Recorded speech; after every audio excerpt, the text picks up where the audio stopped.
নমস্কার দর্শক বন্ধুরা, ভক্তি কথায় আপনাদের সকলকে জানাই স্বাগত। আজকে আমি আপনাদের বাড়িতে নিজেরাই কিভাবে কি নিয়ম পালন করে সহজেই মা সরস্বতীর পুজো করবেন সে ব্যাপারে বিস্তারিতভাবে বলবো এবং সেই সঙ্গে সরস্বতী পুজোর ফর্দমালা অর্থাৎ সরস্বতী পুজোয় কি কি সামগ্রী লাগে সে সম্পর্কেও আপনাদের জানাবো। কিন্তু ভিডিওটি শুরু করার আগে সমস্ত দর্শক বন্ধুদের কাছে অনুরোধ রইল, আপনারা যদি এখনো ভক্তি কথায় সাবস্ক্রাইব না করে থাকেন তাহলে অবশ্যই সাবস্ক্রাইব করে নিন। আর হ্যাঁ, আমার সমস্ত ভিডিও নোটিফিকেশন পাওয়ার জন্য বেল আইকনটি ক্লিক করে রাখুন, কারণ আপনি যদি বেল আইকনে ক্লিক না করে রাখেন তাহলে আমি কখন কি ভিডিও আপলোড করছি তা আপনি জানতে পারবেন না। একটি কথা আপনাদের জানিয়ে রাখি বন্ধুরা, আমার চ্যানেলে সরস্বতী পুজোর সময়সূচি নিয়ে একটি ভিডিও দেওয়া আছে এবং দেবী সরস্বতীর পুষ্পাঞ্জলি মন্ত্র, প্রণাম মন্ত্র ও স্তব মন্ত্র নিয়ে আলাদা আরও একটি ভিডিও আপনারা ভক্তি কথা চ্যানেলেই পেয়ে যাবেন। আজকের ভিডিওটির এন্ড স্ক্রিনে আমি ওই দুটি ভিডিওর লিংক আপনাদের সঙ্গে শেয়ার করে দেব, তাই স্কিপ করবেন না, ভিডিওটি শেষ পর্যন্ত দেখুন। স্কিপ করলে অনেক ইনফরমেশনই মিস হয়ে যেতে পারে। মা সরস্বতী হলেন বিদ্যার অধিষ্ঠাত্রী দেবী। সকল প্রকার বিদ্যা, জ্ঞান ইত্যাদি থেকে শুরু করে সঙ্গীতের সুর, তাল, লয় এবং বিভিন্ন শিল্পকলার জননী তথা জন্মদাত্রী হলেন দেবী সরস্বতী। প্রতি বছর বসন্ত পঞ্চমী অর্থাৎ মাঘ মাসের শুক্লপক্ষের পঞ্চমী তিথিতে শিক্ষার্থী থেকে শুরু করে সঙ্গীত, নৃত্য ও নাট্য জগতের কলাকুশলীরা এবং বিভিন্ন শিল্পকলার সাথে যুক্ত মানুষজন এই দিন বাগদেবীর আরাধনায় মেতে ওঠেন। আবার এই দিন ছোট ছোট ছেলেমেয়েরা দেবীর সামনে হাতেখড়ি দিয়ে মায়ের আশীর্বাদ নিয়ে প্রথমবার শিক্ষার জগতে পা রাখে। সূর্যের প্রথম কিরণের সাথে শুভ মুহূর্তে ভোরবেলা থেকেই ঘরে ঘরে এবং বিভিন্ন শিক্ষা প্রতিষ্ঠানে শুরু হয় বিদ্যার দেবী মা সরস্বতীর আরাধনা। পৌরাণিক কাহিনী মতে প্রজাপতি ব্রহ্মার অনুরোধে দেবী সরস্বতী প্রথমবার বীণা বাজানোর সাথে সাথে এ জগৎ সংসারে সুরের সৃষ্টি হয় আর সমস্ত প্রাণী জগৎ কণ্ঠস্বর লাভ করে। বিভিন্ন পুরাণ মতে মা সরস্বতী সত্য গুণ থেকে আবির্ভূত হয়েছিলেন, তাই সাদা রং দেবীর বিশেষ প্রিয়। এই কারণেই মা সরস্বতীর পুজোয় বেশিরভাগ সাদা রঙের ব্যবহার করা হয়, যেমন নৈবেদ্যের সাদা চাল, সাদা বাতাসা, সাদা খই, সাদা তিল, কাঁচা দুধ, দই ইত্যাদি। আবার বসন্তকালে মায়ের পূজা হয় বলে দেবীকে বাসন্তী বা হলুদ রঙের শাড়িতেও সাজানো হয় এবং বাসন্তী রঙের ফুল অর্পণ করা হয়।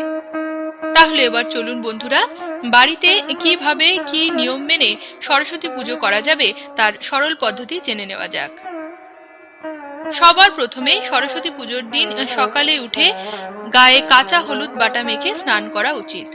কাঁচা হলুদ বাটা মাখতে কোনো সমস্যা থাকলে হলুদ একটু ছুঁয়ে স্নান করা যেতে পারে। এরপর শুদ্ধ বস্ত্র পরে, বিশেষত মেয়েরা হলুদ রঙের বস্ত্র পরে পুজোয় বসতে পারেন।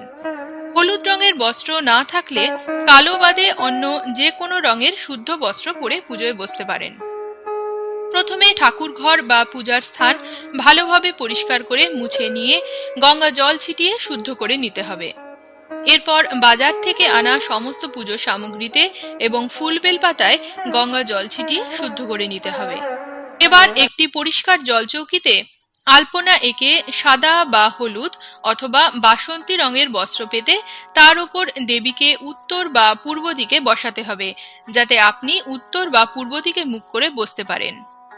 দেবী সরস্বতীর প্রতিমা যদি আগের দিন এনে রাখেন তাহলে পুজোর আগে পর্যন্ত প্রতিমার মুখ শুদ্ধ বস্ত্র দ্বারা ঢেকে রাখা উচিত। দেবীর মূর্তি স্থাপনের পর মায়ের ললাটে লাল চন্দনের ফোঁটা দিন এবং চন্দন সহযোগে ফুলের মালা মাকে নিবেদন করুন। আর মা সরস্বতীর ডান হাতে চাঁদমালা পরিয়ে দিন। এরপর নিখুঁত 5টি ফল পরিষ্কার জলে ধুয়ে সিঁদুরের ফোঁটা দিয়ে দেবীর সামনে রাখতে হবে। অবশ্যই 5টি ফলের মধ্যে যেন কুল থাকে। এবার মায়ের চরণের কাছে দোয়াত দুধ দ্বারা পূর্ণ করে খাগের কলম ও একটি কুল দিয়ে রাখতে হবে। এ প্রসঙ্গে একটি কথা বলি, বাড়িতে শিক্ষার্থী যে কজন থাকবেন সে কটি দোয়াত ও খাগের কলম দিতে হবে। শিক্ষার্থী বলতে শুধুমাত্র পড়াশোনা নয়, যে কোনো বিষয়ে শিক্ষার্থীর কথাই আমি বলছি। আপনারা হয়তো ভাবছেন আমি কেন এ কথা বললাম, এর কারণ আমি আপনাদের পরে বলে দেব। এবার মা সরস্বতীর সামনে অষ্টদল পদ্মফুলের আলপনা এঁকে তার উপর ঘট স্থাপন করতে হবে। ঘট স্থাপনের জন্য কিছু কিছু সামগ্রী আগে থেকেই জোগাড় করে নিন। ঘট স্থাপনের জন্য গঙ্গা মাটি বা এমনি মাটি, পঞ্চগুড়ি, পঞ্চরত্ন, পঞ্চশস্য, দূর্বা, আম্রপল্লব, সশেষ ডাব, সিঁদুর, ঘটাচ্ছাদন বস্ত্র, পান পাতা, সুপারি, হলুদ, 16 আনা, বেলপাতা, ফুল বা ফুলের মালা, আতপ চাল ইত্যাদির প্রয়োজন হয়। প্রথমে গঙ্গা মাটি বা এমনি মাটি গঙ্গা জলে একটু নরম ও চ্যাপ্টা করে এমন ভাবে রাখতে হবে যাতে তার উপর ঘট বসানো যায়। এবার ঘটে সিঁদুর গোলা দিয়ে পুত্তলিকা বা স্বস্তিক চিহ্ন এঁকে জল পূর্ণ করে ঘটের মধ্যে 5টি বা 7টি অথবা 9টি অর্থাৎ বিজোড় সংখ্যক আমের পল্লব জলে ধুয়ে আম পল্লবের প্রতিটি পাতায় সিঁদুরের গোলা দিয়ে একটি করে সিঁদুরের ফোঁটা দিয়ে ঘটে সাজিয়ে বসাতে হবে। এবার ঘটের ওপর একটি সশেষ ডাব সিঁদুরের ফোঁটা দিয়ে পুত্তলিকা বা স্বস্তিক চিহ্ন এঁকে রাখতে হবে। অনেকে ঘটে কলা বা হরিতকি দিয়ে থাকেন। এরপর ফুল, বেলপাতা, কুল, ধান বা আতপ চাল, দূর্বা, পঞ্চশস্য, পঞ্চরত্ন, পান পাতা, সুপারি, 16 আনা, হলুদ ইত্যাদি দিতে হবে এবং এগুলি দেওয়ার পর ঘটাচ্ছাদন বস্ত্র দ্বারা ঘরটিকে ঢেকে দিতে হবে। অনেকে ঘটে মালাও পরান। তারপর উলুধ্বনি দিয়ে ঘট স্থাপন করবেন আর ঘটের ওপর একটি চাঁদমালা পরিয়ে দেবেন। অনেকে আবার তীরকাঠি ও সুতো দিয়ে ঘটের চারপাশে বন্ধনী করে দেন। সরস্বতী পুজোর অন্যতম প্রধান অঙ্গ হল পলাশ ফুল, তাই ঘটে অথবা মায়ের চরণে অবশ্যই পলাশ ফুল দিতে হবে। মা সরস্বতীর কাছে একটি থালায় অথবা ঘটের ওপর পঞ্চগুড়ি, অভ্র, আবির, পঞ্চগব্য, জবের শীষ ইত্যাদি দিতে হয়, যা সবই দশকর্মায় কিনতে পাওয়া যায়। এছাড়াও মায়ের কাছে মধুপর্কের বাটি রাখতে হবে আর ভূজ্যর থালা সাজিয়ে রাখতে হবে, যা পরদিন কোনো ব্রাহ্মণকে দান করে দিতে হয়। এবার দেবীর উদ্দেশ্যে এবং গণেশাদি পঞ্চদেবতার উদ্দেশ্যে 2টি আলাদা চালের নৈবেদ্য সাজিয়ে দিতে হবে। নৈবেদ্য কিভাবে সাজাতে হয় তা নিয়ে আমার চ্যানেলে একটি ভিডিও দেওয়া রয়েছে, আপনারা চাইলে দেখে নিতে পারেন। এরপর মা সরস্বতীর পাশে বই খাতা অর্থাৎ বাড়িতে কোনো বিদ্যার্থী থাকলে তার বই খাতা, পেন ইত্যাদি আর বাড়িতে কোনো বাদ্যযন্ত্রের চর্চা করা হলে সেই বাদ্যযন্ত্র যেমন হারমোনিয়াম, তবলা, তানপুরা, সেতার, গিটার ইত্যাদি দেবীর পাশে রাখতে হবে। এবার মা সরস্বতীর উদ্দেশ্যে ভোগ নিবেদন করতে হবে। সাধারণত যেহেতু সাদা জিনিস দেবীর বিশেষ প্রিয়, তাই ভোগে অবশ্যই সাদা বাতাসা, সাদা তিলের নাড়ু, খই, চিড়া, মুরকি, দই, মিষ্টি ইত্যাদি দেওয়া উচিত। এছাড়াও ফলের নৈবেদ্য, বিশেষত কুল দিতে হয়, তাই অবশ্যই কুচনো ফলের নৈবেদ্য সাজিয়ে দিন। তাছাড়া সম্পূর্ণ নিরামিষ ও শুদ্ধভাবে রান্না করা যেমন খিচুড়ি, তরকারি, চাটনি, লুচি, সুজি ইত্যাদি আপনার ইচ্ছের মতো ভোগ নিবেদন করতে পারেন। তবে হ্যাঁ, সম্পূর্ণ নিরামিষ এবং পরিষ্কার শুদ্ধভাবে ভোগ রান্না করে দেবেন। এবার পুজো পদ্ধতি নিয়ে একটু বলি। দেবীর সামনে উত্তর বা পূর্ব দিকে মুখ করে আসন পেতে বসে হাতে গঙ্গা জল নিয়ে 3 বার ওম বিষ্ণু, ওম বিষ্ণু, ওম বিষ্ণু বলে মুখে ছেটাতে হবে। তারপর বিষ্ণু স্মরণ করে প্রণাম জানাতে হবে ও সূর্যদেবকে প্রণাম জানাতে হবে। সেই সঙ্গে প্রথম পূজ্য দেবতা ভগবান শ্রী গণেশকে প্রণাম নিবেদন করতে হবে। আর যদি আপনাদের কারোর দীক্ষা মন্ত্র লাভ হয়ে থাকে তাহলে অবশ্যই গুরু প্রণাম জানিয়ে পুজো শুরু করুন। তারপর হাতে ফুল নিয়ে মা সরস্বতীর ধ্যান মন্ত্র পাঠ করে দেবীর চরণে চন্দন সহযোগে ফুলটি নিবেদন করতে হবে। অবশ্যই শ্বেত চন্দনের ব্যবহার করবেন এবং দেবীর পাশে রাখা বইপত্র ও বাদ্যযন্ত্রে ফুল দিতে হবে। আর দেবীকে আপনার গৃহে পুজো গ্রহণ করার জন্য আহ্বান জানাতে হবে এবং সেই সঙ্গে পুজোর আয়োজনে কোনো ভুল ত্রুটি হয়ে থাকলে তার জন্য মায়ের কাছে ক্ষমা প্রার্থনা করতে হবে।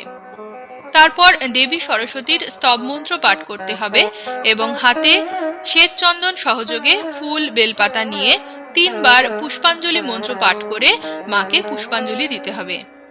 অনেকে যারা পুরোহিত দিয়ে পুজো করান তারা এদিন হোম যজ্ঞ করিয়ে থাকেন।